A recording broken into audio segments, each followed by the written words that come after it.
শেখ হাসিনার পক্ষ থেকে যে নির্দেশনা দেওয়া হয়েছিল লিথাল ওয়েপন ব্যবহারের, সেই ভয়েস শেখ হাসিনা বিভিন্ন ব্যক্তির সাথে কনভারসেশনের মাধ্যমে যে শক্তি প্রয়োগ, লিথাল ওয়েপন ব্যবহার করে বিক্ষোভকারীদেরকে হত্যা করার যে নির্দেশ দিয়েছিলেন, সেগুলো আমরা এখানে দাখিল করেছি।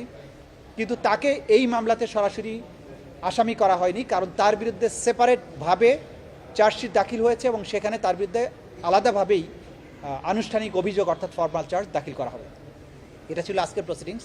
এর বাইরে শেখ হাসিনা এবং শাকিল আহমেদ নামে আওয়ামী লীগের গাইবান্ধার যে নেতা, যাদের মধ্যে টেলিফোন কনভারসেশনের মাধ্যমে শেখ হাসিনা বাংলাদেশে সমস্ত এই জুলাই বিপ্লবের যারা মামলা করেছেন, যারা মামলার বাদী হয়েছেন, সাক্ষী হয়েছেন, তাদের বাড়িঘর জ্বালিয়ে দেওয়া এবং তাদেরকে হত্যা করার যে নির্দেশনা দিয়েছিলেন, সেই টেলিফোনিক কনভারসেশনটা ভিত্তিতে একটা কন্টেম্পট প্রসিডিংস তার বিরুদ্ধে ড্র হয়েছিল।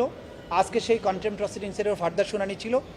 সেটা শুনানি অন্তে আগামী ৩রা জুন এটার পরবর্তী আদেশের জন্য ধার্য করা হয়েছে।